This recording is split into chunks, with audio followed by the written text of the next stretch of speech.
इसकी मिसाल यह है कि अगर खुदा कुरान में किसी पिछली उम्मत की बात करता है तो हमें पिछली उम्मत की बात भी पता चल जाएगी, और उसी एक म्यार पे उतरने वाले हर उस शख्स की बात भी पता चल जाएगी जो उसकी सुन्नत पे पैरवी करेगा या उस जैसा होने की कोशिश करेगा।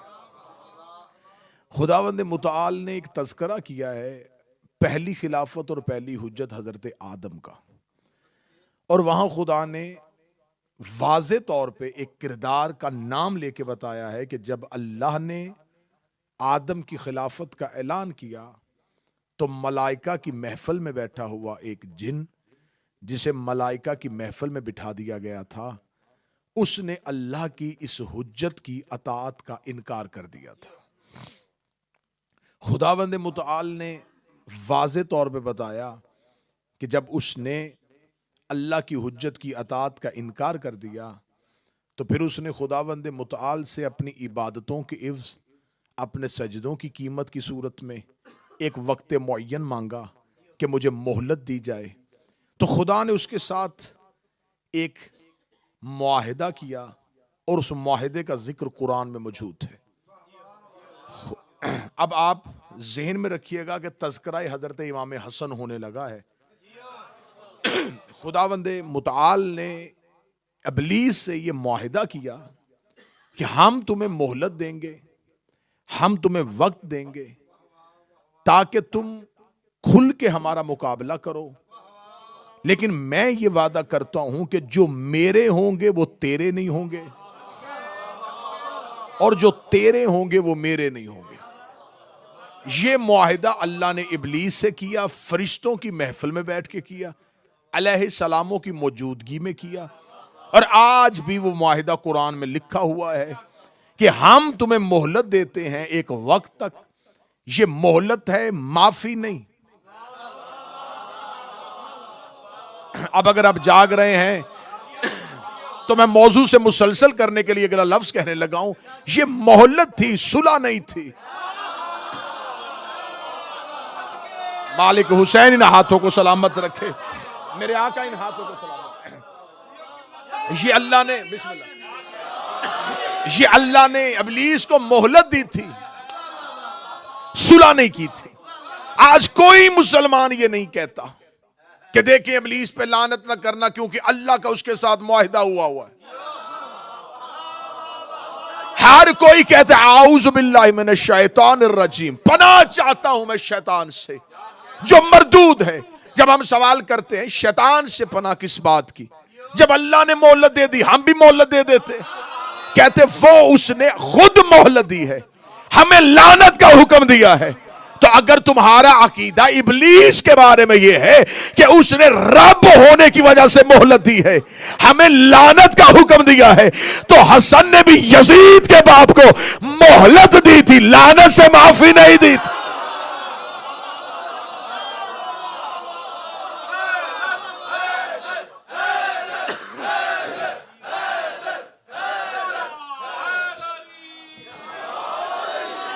मौला हुसैन इज्जत अता सैयद कौन है इज्जत। खुदा ने अगर इब्लीस को मोहलत दी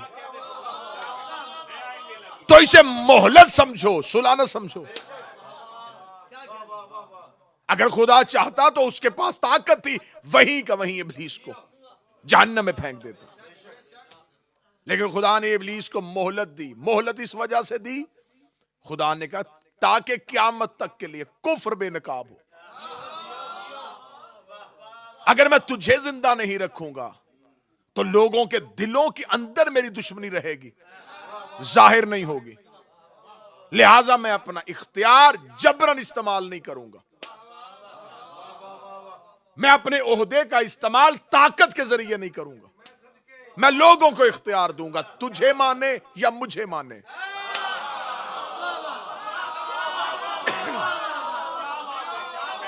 मैं कुरान से मुआहिदा हसन पढ़ने लगा। खुदा ने कहा मैं लोगों को इख्तियार दूंगा। आज अल्लाह ने दो फरिश्ते हम पे मुकर्रर किए, अमाल लिखते हैं, जबरन अल्लाह की अताअत नहीं करवाते। वरना जो दो फरिश्ते अमाल के लिए रखे हैं उनमें से एक फरिश्ते को हुक्म दे देता, गुनाह करने लगे तो गर्दन मरोड़, मेरी अता से बाहर निकलने लगे तो फौरन लाइलाज मर्ज में मुब्तला कर देना। आज कोई भी गलती ना करता, खुदा ने फरिश्ते मुकर्रर किए, खुदा ने कहा देखो सिर्फ किसकी पैरवी करता है, मेरी या मेरे दुश्मन की। मेरे मालिक,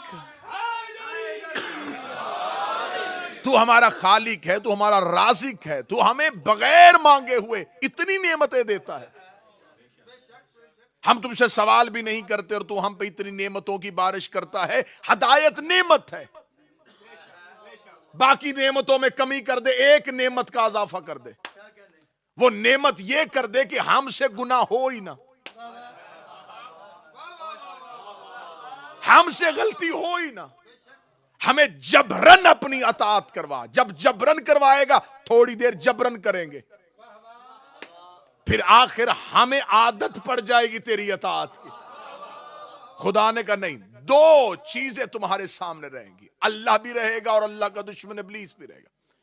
वो बुलाएगा अपनी तरफ, वो तुम्हें दुनिया सजा के देगा, हम आजमाइश से देंगे।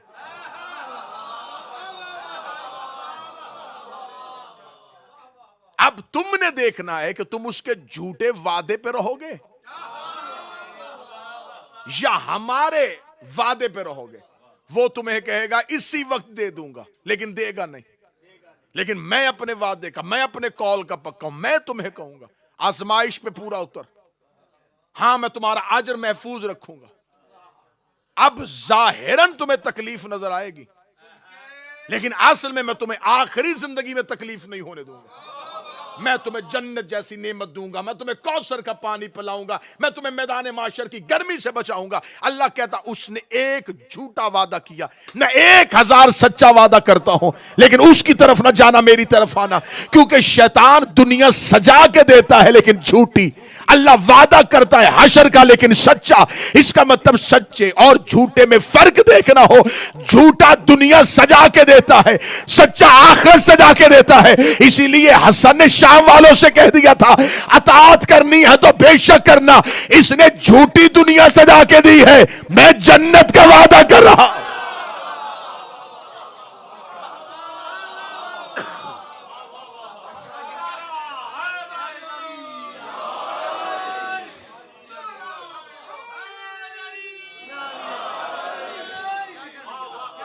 अब ये पहला एग्रीमेंट था, ये पहला मुआहिदा था, ये पहला मुआहिदा था जो अल्लाह और इब्लीस के दरमियान। क्या इसके बाद ये मुआहिदा टूट गया? उसके बाद फिर मुसलसल हुआ, इब्लीस अपने नुमाइंदे भेजता रहा, अल्लाह अपने नुमाइंदे भेजता रहा। फिर हर दौर में इब्लीस के नुमाइंदे और अल्लाह के नुमाइंदों के दरमियान बहुत से ऐसे मुआहिदे हुए जो कुरान में मौजूद है। सरकश था फरौन और नुमाइंदा था इब्लीस का। उस दौर में अल्लाह के नुमाइंदे का नाम मूसा था। हजरत मूसा ने सामने आके फरौन को, कुरान में सबसे ज्यादा जिस नबी की बात हुई है वो हजरत मूसा। हजरत मूसा ने फरौन से आके कहा देख तू सरकश है, तू ग़यानी में है, अगर तू चाहता है, लेकिन खुदा तुम्हें सब कुछ नवाज रहा है, दे रहा है। फरौन सबसे बड़ा, और फरौन की अगली बात सुनिएगा अजीजा ने मोहतरम, फरौन ने मूसा से दुश्मनी नहीं की, डायरेक्ट अल्लाह से की। उसने ये नहीं कहा था कि तू भी नबी और मैं भी नबी हूं, और लोगों से कहता इसको नबी ना मानो मुझे नबी मानो। वो कहता बेशक इसको नबी मानो, मुझे खुदा मानो। झूठा था, खुदाई का दावा किया और झूठा। अना रब्बकुमुल आला, मैं तुम्हारा रब हूं वो जो आला है। और हजरत मूसा बाजारों में जितनी सिफतें खुदा की बताता, फरौन कहता ये जितनी सिफतें बता रहा है ये मेरी हैं, ये सब कुछ मेरे पास है, ये सारा इख्तियार मेरे पास है। झूठा था, सच्चे की जगह पे बैठ गया।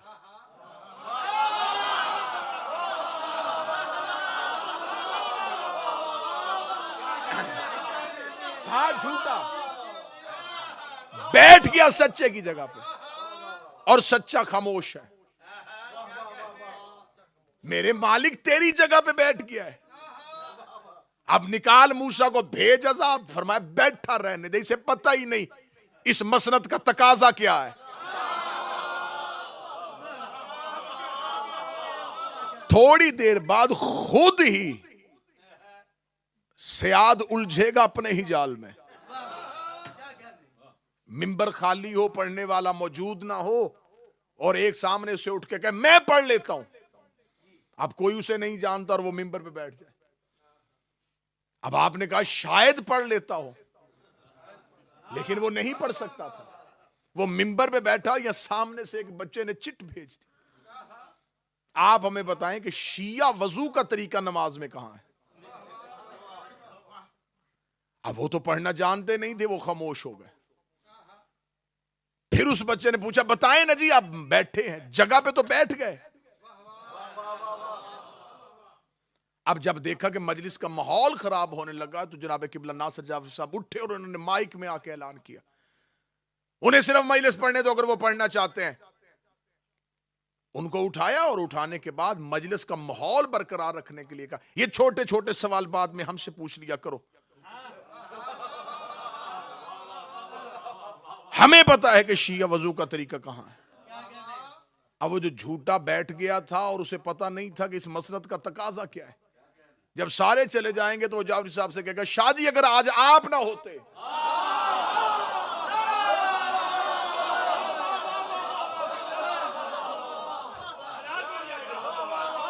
मैं तो मारा गया था,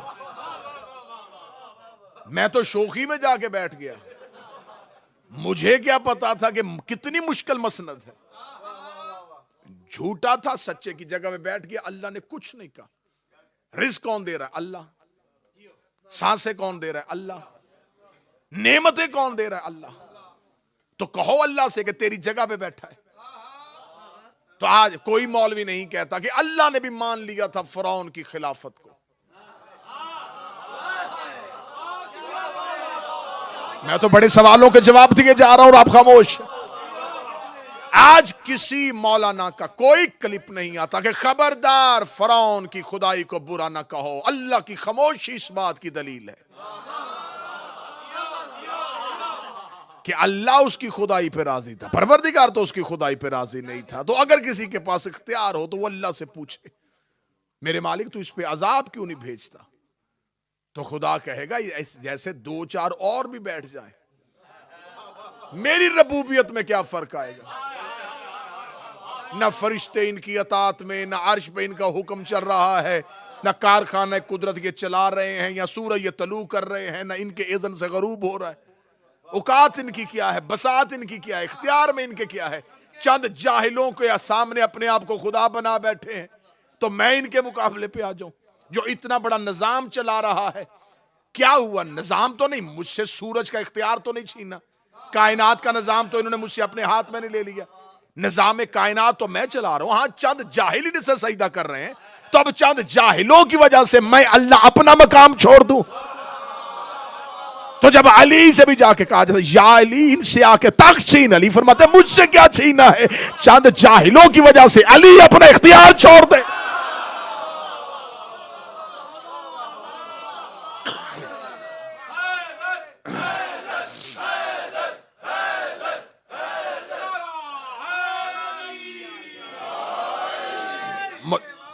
तो हर दौर में अल्लाह का नुमाइंदा इब्लीस के नुमाइंदे से ये मुआहिदा सुलह का नहीं था।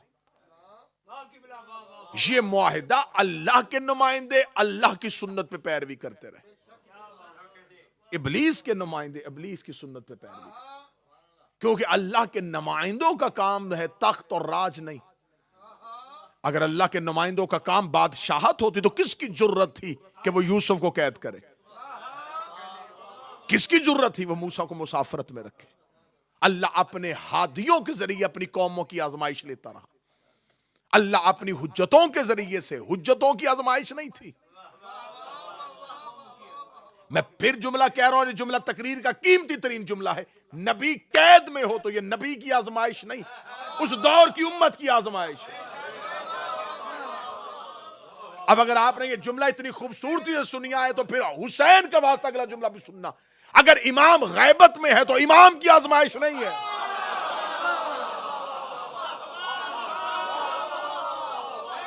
रैयत की आजमाइश है।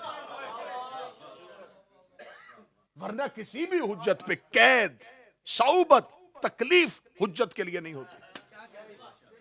उस दौर में मानने वालों के लिए आजमाइश है, मुनकरों के लिए सजा है। मानने वालों के लिए आजमाइश है कि वक्त की हुज्जत तकलीफ में है और वो खामोश है, और मुनकरों के लिए सजा है कि उन्होंने अल्लाह के नुमाइंदे को अजियत दी हुई है। तो हर दौर में जब नबी आजमाइश में होता था तो ये उम्मत आजमाइश में, नबी आजमाइश में नहीं था। हर दौर का इबलीस का नुमाइंदा, तौहीद का नुमाइंदा, इबलीस का नुमाइंदा, तौहीद का नुमाइंदा। हत्ता कि अल्लाह का सबसे बड़ा नुमाइंदा जमीन पे उतर आया जिसने आदम से लेके ईसा तक की नबुव्वतों की नुमाइंदगी करनी थी, और वो थे हुसैन के नाना। सबसे ज्यादा तकलीफ रसूल को 40 साल मक्के वालों ने दी।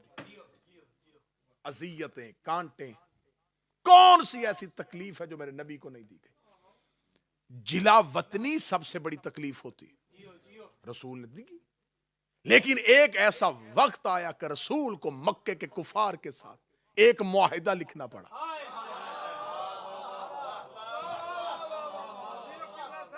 वो जो मुआहिदा था हुदैबिया का, वो रिसालत माब ने कुफारे मक्का के साथ किया। रसूल ने अपने लिए आसानी नहीं मांगी। मुझे खबर है कि ये तमहीद तौलानी हो गई है, लेकिन हजरत इमाम हसन की सीरत बताने के लिए यह जरूरी थी।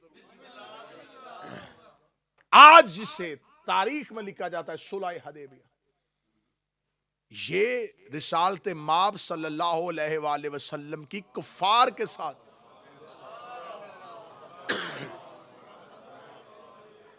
कुफार के साथ उनके मजहब को तस्लीम करना नहीं था। फिर आज इस सुलह की शर्तें जाके पढ़ो तो मैं नबी की जिंदगी खुल के सामने आ जाए। एक शर्त भी मेरे नबी ने अपनी जात की नहीं मनवाई, एक शर्त भी नहीं मनवाई। ये नहीं कहा कि मेरा जो मक्के वाला घर जो मेरे आबाओ अजदाद का तुम्हारे कब्जे में वो खाली करो, हम हाशमियों को रहने में आसानी दो ना। हर चीज अपने मानने वालों के लिए मंगवाई। कोई मुसलमान को अजियत नहीं देगा, किसी मुसलमान को तकलीफ नहीं दी जाएगी। हमारा कोई बंदा मक्के आ गया, तुम वापस ना करना, तुम्हारा आएगा तो हम वापस कर देंगे। ये ऐसी शर्त थी जिसमें अहले सुन्नत की तारीखों ने लिखा है, इब्ने खल्दून और इब्ने असाकर तक ने लिखा है, इब्ने तैमिया तक ने लिखा है कि इस शर्त में आके बड़े बड़े ईमान के दलेर भी नबी पे मशकूक हुए थे। बड़े बड़े वो लोग जिनके ईमान की आज मिसालें दी जाती हैं, वो नबूवत पे मशकूक हुए। और एक शख्स का तो बकायदा नाम लेकर रवायत लिखी जाती है, उसने कहा मुझे मोहम्मद पे इतना शक जिंदगी में नहीं हुआ जितना उस वक्त हुआ कि ये अल्लाह का रसूल है भी या नहीं है। ये कैसी शर्तें मनवा रहा है कि काफर पूरे हमारे तसल्लुत के अंदर भी आ जाएं, तो ये कह रहा है जो तुम मनवाओगे हम मानने के लिए तैयार हैं। बज़ाहिर तारीख को ये उस दौर के लोगों को ये लग रहा था कि नबी ये शर्तें उनसे दब के मनवा रहे हैं, लेकिन नबी की नजरें क़यामत तक की। नबी ये शर्तें दब के मनवा नहीं रहे थे, नबी उनको बेनकाब कर रहे थे। पूछा गया या रसूल अल्लाह ये कौन सी शर्त है कि उनका बंदा है तो हम वापस करें, हमारा मक्के चले जाए तो वापस ना करें। बाद में रसूल पाक ने फरमाया देखो अगर हमारा कोई बंदा वहां चला भी गया, अच्छा है वहां रहे। ये हमारा एक मुसलमान उनके पास नहीं गया, हमारा एक मुबल्लग उनके पास चला गया। वो जितनी देर रहेगा वो दीन की तबलीग करेगा। बेहतर है कि हमारा कोई शख्स उनके पास रहे ताकि हमारी बातें उन तक पहुंचाए। तो या रसूलल्लाह उनका बंदा आए तो वो वापस हम क्यों करेंगे? फरमाओ उसे थोड़ी देर अपने पास रखेंगे, इतना मुतासर होके जाएगा कि वापस जाके अपने ही खुदाओं को बुरा कहना शुरू कर देगा। अब रिसालत माब की जितनी शराइत थी उस मुआहिदे में, वो जितनी शर्तें थी, वो या मुसलमानों को आजमाइश से निकालने के लिए थी या इस्लाम की सरबुलंदी के लिए थी। आज भी तारीख अरब ये लिखती है कि रसूल अगर वो शरायत ना लिखते शायद इस्लाम इतनी तरक्की से ना फैलता जितनी तरक्की से उसके बाद फैला। अब हजरत इमाम हसन अलैहिस्सलाम का जो दौर आया है, आज बाज शियों में मैं अक्सर देखता हूं, मैं पाकिस्तान में भी देखा करता था, पोस्टर का टाइटल दे दिया जाता है शहजादा अमन का माता।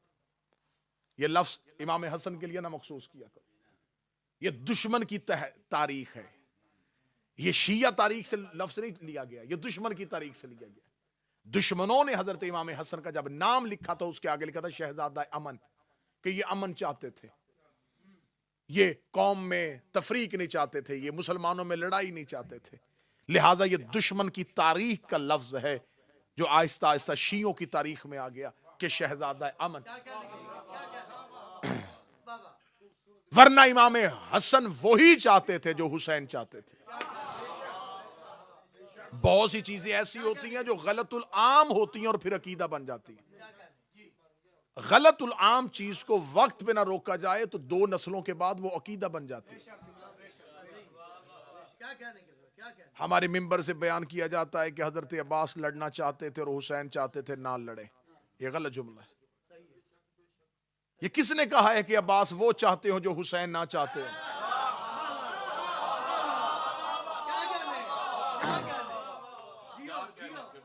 चौदह 1400 साल के बाद आपको मशीयत हुसैन का पता चल गया? कब आके आपको मौला हुसैन ने कहा था कि मैं चाहता था कि ना लड़े? आप कहते नहीं, मजाज हुसैन बता रहा था कि वो लड़ना नहीं चाहते थे। तुम्हें 1400 साल के बाद किताब पढ़ के हुसैन के मजाज का पता चल गया, उसे हुसैन के घर रह के हुसैन के मजाज का पता ना चला। शहजादा अमन दुश्मन की तारीख का जुमला है, शहजादा अमन नहीं। हाँ, इमाम हसन अलैहिस्सलाम, इमामत का मिजाज हर दौर में एक होता है। इमाम हसन के दौर में इमाम हुसैन होते तो वही करते जो इमाम हसन ने किया, और इमाम हुसैन के दौर में इमाम हसन होते तो वही करते जो इमाम हुसैन। जिस वक्त कलम की जरूरत थी कलम उठाना चाहिए था। अब उस दौर में वापस जाएं, जरा देखें तो सही कि जिस दौर पे इमाम हसन ये शराइत लिखवा रहे हैं वो दौर कौन सा है। मैं बिल्कुल नारों से बेनियाज होकर महिले साहब तक पहुंचाना चाह रहा हूं। यकीन कीजिए कि जब आप तारीख में जाके देखेंगे ना तो आपको ऐसे ऐसी तलख हकाइक सामने आएंगे। जैसा कि जितने भी आज मजहब शिया के अंदर फिरके बने हैं ना, उन फिरकों के पीछे कोई ना कोई दलील छुपी हुई। पहला फिरका जो मौला अली के बाद बना था, मौला अली के बेटों की वजह से, उस फिरके का नाम था फिरका कैसानिया। यह फिरका कहता था कि हम मोहम्मद हनफिया की इमामत के कायल हैं। यह पहला फिरका था जिन्होंने मौला अली के बाद जनाब मोहम्मद हनफिया जो है इमाम हुसैन अलैहिस्सलाम के बाद सैयदुल साजिदीन की इमामत को नहीं माना। आज भी इसके इसरात आज़रबाईजान और मिस्र के बाज़ इलाकों में पाए जाते हैं, जबकि बुरे तरीके से यह फिरका नाकाम हो चुका है, लेकिन अब भी उसके कुछ असरात नस्ल दर नस्ल बाकी। इनके पास एक दलील थी, इनके पास दलील ये थी, ये कहते थे कि इमामत जो है वो सिर्फ मखसूस है औलाद अली के लिए। अगर मौला अली के बाद इमाम हसन इमाम बने, इमाम हसन के बाद इमाम हसन का अगर बेटा इमाम नहीं बना तो हुसैन का भी बेटा इमाम नहीं होगा। इमाम हसन के बाद इमामत मौला अली के दूसरे बेटे के पास चली गई, और अगर इमाम हुसैन शहीद हो गए और अगर उस दौर में अली का कोई बेटा मौजूद है तो इमामत हुसैन के बेटे के पास नहीं जाएगी, अली ही के बेटे के पास जाएगी। तो लिहाजा उस वक्त मोहम्मद हनफिया मौजूद थे, तो लिहाजा मोहम्मद हनफिया को इमाम माना जाएगा। इन्होंने इस बुनियाद पे मोहम्मद हनफिया को इमाम माना। अब देखें दलील कितनी कवी है, दलील कितनी पुख्ता है कि अगर मौला अली के बाद इमाम हसन का बेटा इमाम नहीं बन सका तो हुसैन का बेटा भी इमाम नहीं होगा। अगर अली का बेटा कोई मौजूद है तो मोहम्मद हनफिया। अब यहां पर आके आज तक यकीन करें शिया तरीक के भी बड़े बड़े मौरख जो हैं उन्होंने इश्तबा डाल दिया है, मोहम्मद हनफिया की जिंदगी को मशकूक बना दिया, मोहम्मद हनफिया की सीरत को मशकूक बना दिया। वो ये कह के मशकूक बना देते हैं कि देखें जब उन्होंने मोहम्मद हनफिया की इमामत का ऐलान किया तो मोहम्मद हनफिया खामोश क्यों रहे? मोहम्मद हनफिया को चाहिए था कि उनको कहते कि मैं इमाम नहीं हूं। उन्होंने सैयदुल साजिदीन की तरफ उनको रगबत नहीं होने दी, तो लिहाजा माजल्ला सुम्मा माजल्ला कि ये सब कुछ मोहम्मद हनफिया की मर्जी के साथ हुआ था और मोहम्मद हनफिया ने खामोश तरीके से अपनी इमामत का ऐलान किया था। दुश्मन की तारीख से शिया तारीख में आया और शिया तारीख ने आगे वजाहत नहीं लिखी और आज तक मेरी कौम की नस्लें उसकी सजा भुगत रही हैं। अब हमें सरकार मोहम्मद हनफिया का किरदार देखने के लिए उस दौर में जाना पड़ेगा कि मोहम्मद हनफिया खामोश क्यों थे। अब जब तक उस दौर में नहीं जाएंगे आपको हकीकत का पता नहीं चलेगा। हर दौर का तकाजा और है, आपको उस दौर में वापस जाना पड़ेगा। जब आप उस दौर में वापस जाएंगे तो पता चलेगा। जब हमने उस दौर में जाके देखा कि मोहम्मद हनफिया खामोश क्यों थे, तो आइए मैं आपको राज बताऊं। जनाब सैयदुल साजिदीन वाक़या करबला के बाद शाम के जिंदान में थे और इमाम मोहम्मद बाकर भी जिंदान में थे। दमिश्क में बंद कमरे में साजिश की गई कि कत्ले हुसैन के बाद अब कत्ले हुसैन हमारे लिए अहम नहीं था, नस्ल इमामत को कता करना है। हुसैन के बाद हुसैन का बेटा इमाम है और उसके बाद आने वाला इमाम सज्जाद का बेटा। इन दोनों को जिंदान में रखो, जिंदान ही में इनको जहर और जुल्म के साथ शहीद कर दो ताकि नस्ल इमामत यहीं पे कता हो जाए और इमामत का सिलसिला आगे ना बढ़े। कत्ले हुसैन के बाद उनमें इतना हौसला आ गया था कि अगर हम नबी का बेटा मार सकते हैं तो नबी के दो बेटों को जिंदान में जुल्म के साथ भी शहीद कर सकते। दमिश्क में यह साजिश बन गई कि हम सज्जाद और बाकर को जिंदान में शहीद कर देंगे, कत्ल कर देंगे और नस्ल इमामत को यहीं पे खत्म कर देंगे। और खुदा कहता है कि जब तुम मकर करते हो, जब तुम बंद कमरे में बैठ के तदबीर कर रहे हो तो फिर अल्लाह भी तदबीरें करता है। वल्लाहु खैरुल माकिरीन। फिर अल्लाह से बेहतर तदबीर करने वाला कौन? इधर इन्होंने दमिश्क में साजिश रचाई, उधर अल्लाह ने मदीने में कुछ लोगों के जहन में ख्याल आया कि इमाम तो मोहम्मद हनफिया को होना चाहिए। उन्होंने मोहम्मद हनफिया की इमामत का ऐलान कर दिया। बात दमिश्क फैल गई, दमिश्क बात पहुंची कि तुमने सज्जाद को कैद किया गया तो इमाम है ही नहीं।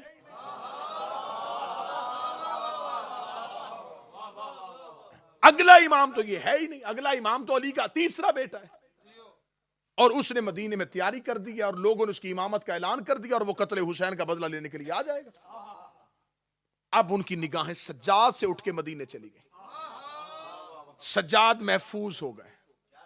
पूरी तारीख अगर मुझे बंदा कह के एक जुमले में बंद करे तो मैं सैयदा से खैरात लेके एक जुमले में बंद करने लगा। हर दौर में अल्लाह हुज्जत को बचाने के लिए अबू तालिब जरूर रखता है।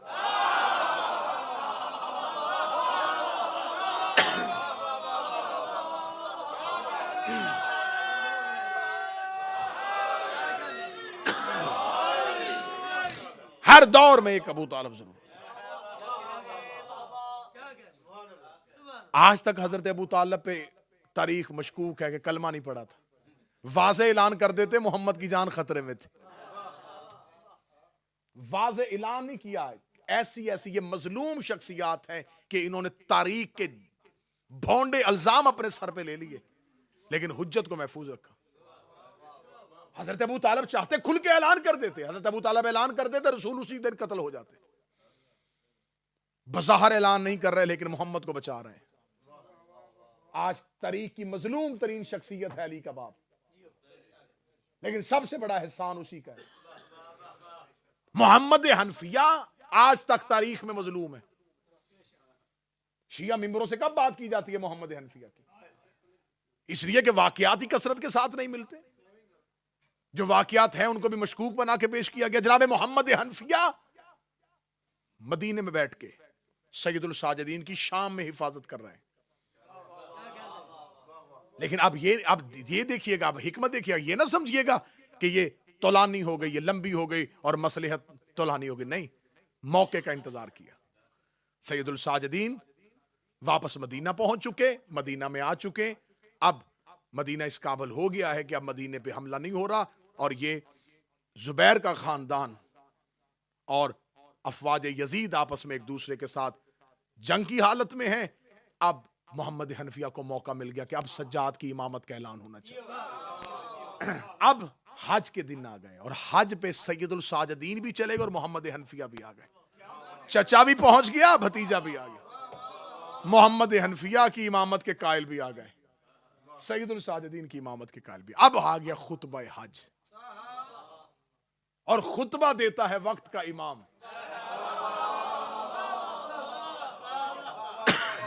खुतबा वक्त के इमाम का हक है। अब जब सैयदुल साजिदीन भी मौजूद है और ये वहाद हज है जिसमें दो आइमा के अलहदा मानने वाले मौजूद हैं।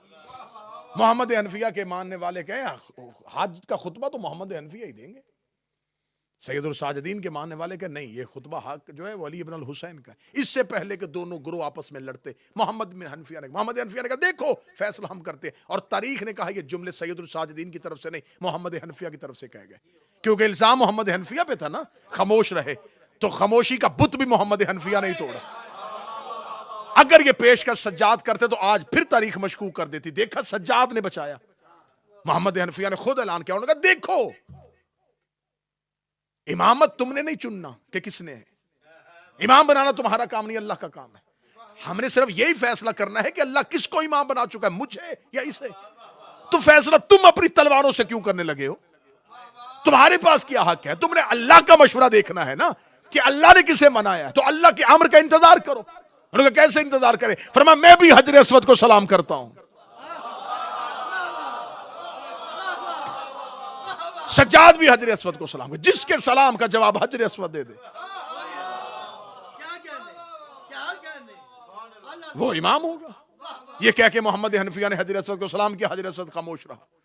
मौला सज्जाद ने देखा हजर अस्वद अपनी जगह से उठा, मौला सज्जाद के लबों के करीब आया।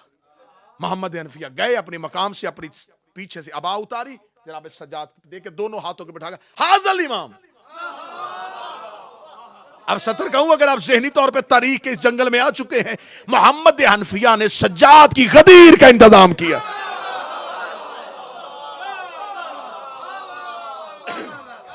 क्योंकि ये मोहम्मद थे, वो अली था। हर दौर का मोहम्मद, हर दौर की अली की इमामत का ऐलान।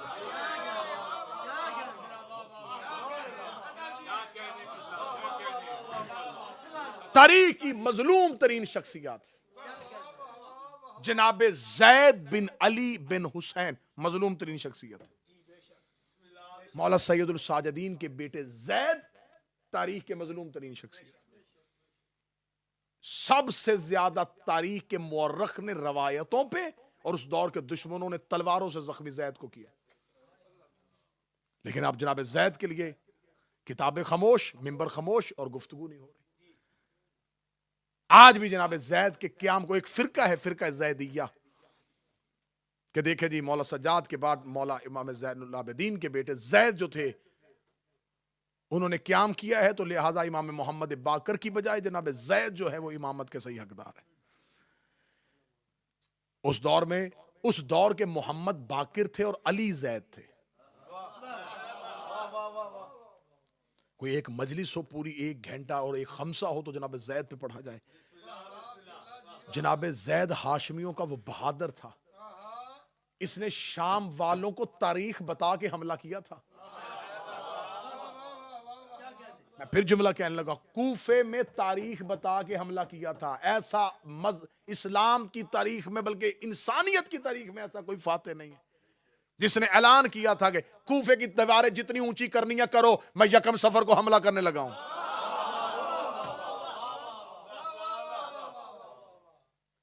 कह के हमला किया है। आले मोहम्मद अलैहिस्सलाम ने कहा है ये हमारे घर का दूसरा अब्बास है। एक बड़ा मशहूर कौल है जो आपको मुख्तलिफ, आपने बचपन में स्कूलों में देखा होगा लिखा, इज्जत की जिल्लत की जिंदगी से इज्जत की मौत। कितना मशहूर कौल है कि मैंने सिर्फ लिया और आपने ले। ये जनाब जैद का फरमान है, ना ये हकायत रूमी है, ना ये फरमान शेख सादी है। जनाब जैद का नारा था कि जिल्लत की जिंदगी से इज्जत की मौत बेहतर है। अब हजरत इमाम हसन अलैहिस्सलाम भी तारीख की मजलूम तरीन शख्सियत। हमें इमाम हसन अलैहिस्सलाम के उस मुआहिदे को देखने के लिए दौर में जाना पड़ेगा। तकाजा क्या था उस दौर का? तकाजा उस दौर का यह था कि अमीर अल मोमिनीन जैसे फातिह को कूफा में तन्हा कर दिया गया था, और मौला अमीर अल मोमिनीन दीवार कूफा के साथ सर लगा के बैठ के कहते थे, मुझे शाम वाला अपना एक बंदा दे तो मैं इधर से अपने 10 दे दूं।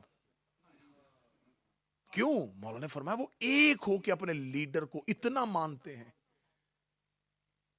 कि वो उनको बुध वाले दिन भी जुमा अगर पढ़ाता था।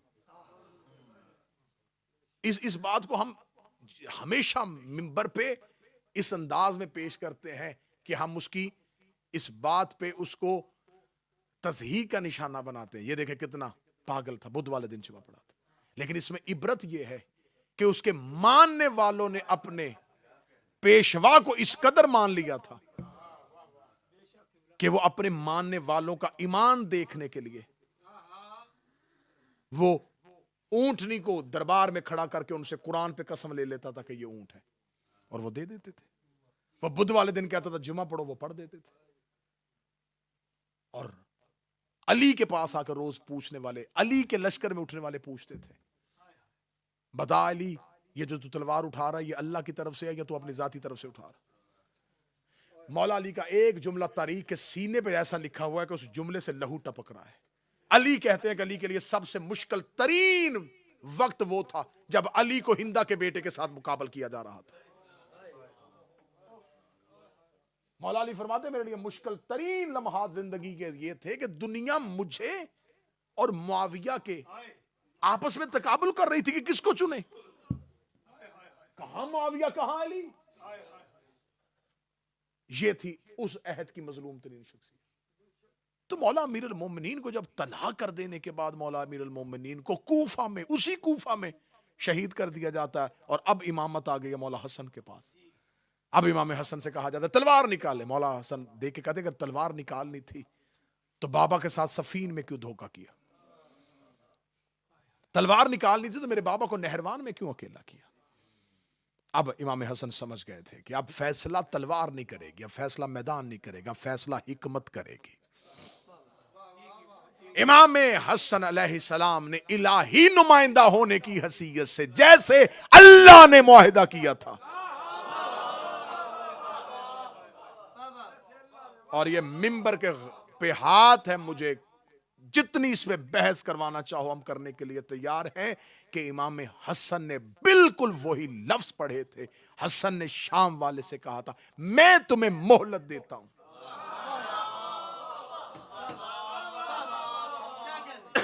आप शायद तकरीर का पहला जुमला भूल गए।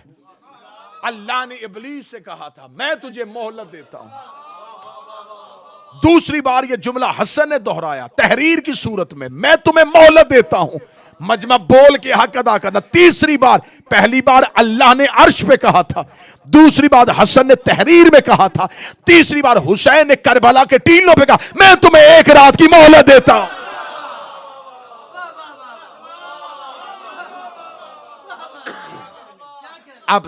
अब आज के बाद अपनी आंखों को जब भी तारीख के सफहात पे मरकूज करें तो जहन में रखिएगा जिस दौर में हुज्जत कहे ना कि मोहलत देता हूं,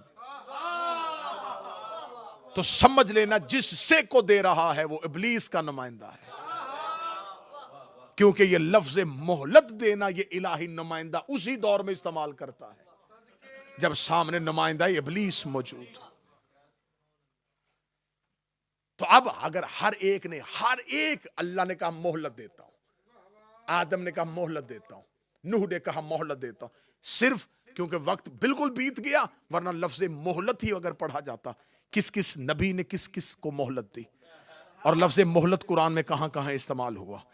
जनाब नूह ने अपनी कौम को क्या कहा कि मोहलत देता हूं, मूसा ने कहा मैं तुम्हें 40 दिन की मोहलत देता हूं, जनाब यूसुफ ने कहा मैं तुम्हें मोहलत देता हूं।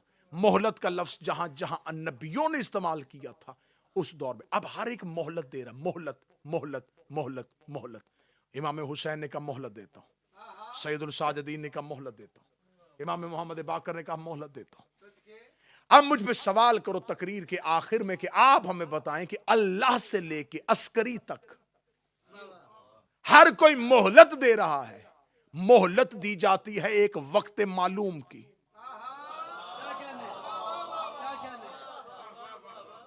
आप किसी से कहें कि मुझे उधार दे इस तारीख तक, वो कहता इस तारीख तक मैं वापस नहीं मांगूंगा, मोहलत देता हूं। मोहलत मुलतवी की जाती है जब आगे हद मुअय्यन हो।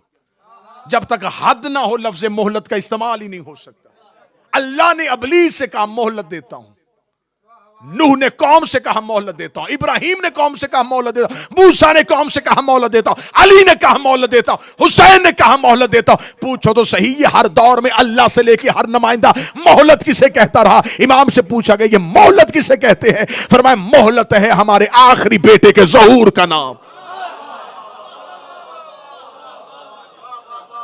ये मोहलत क़यामत के लिए नहीं है, ये मेहंदी के ज़हूर का नाम है। अब अल्लाह ने मोहलत दी थी तो अब अल्लाह ही जवाब लेगा ना। अगर अल्लाह ने इब्लीस को मोहलत दी तो जवाब अल्लाह को लेना चाहिए। अब मुझे बोल के बताओ, मोहलत अल्लाह ने दी, इंतकाम मेहंदी क्यों ले रहा? मोहलत अली ने दी, इंतकाम मेहंदी लेगा। मोहलत हसन ने दी, इंतकाम मेहंदी लेगा। हर दौर की हुज्जत की मोहलत के आखिरी दिन का नाम है ज़हूर महदी। और हर दौर की अल्लाह से लेके हर दौर की हुज्जत की मोहलत के इंतकाम का नाम है वलीउल असर।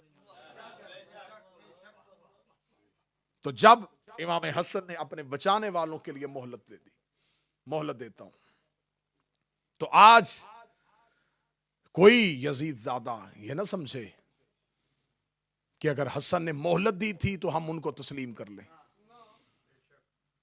जिन्हें मोहलत दी जाए उनके इंतकाम का दिन देखने का इंतजार किया जाता है, उनकी इज्जत नहीं की जाती।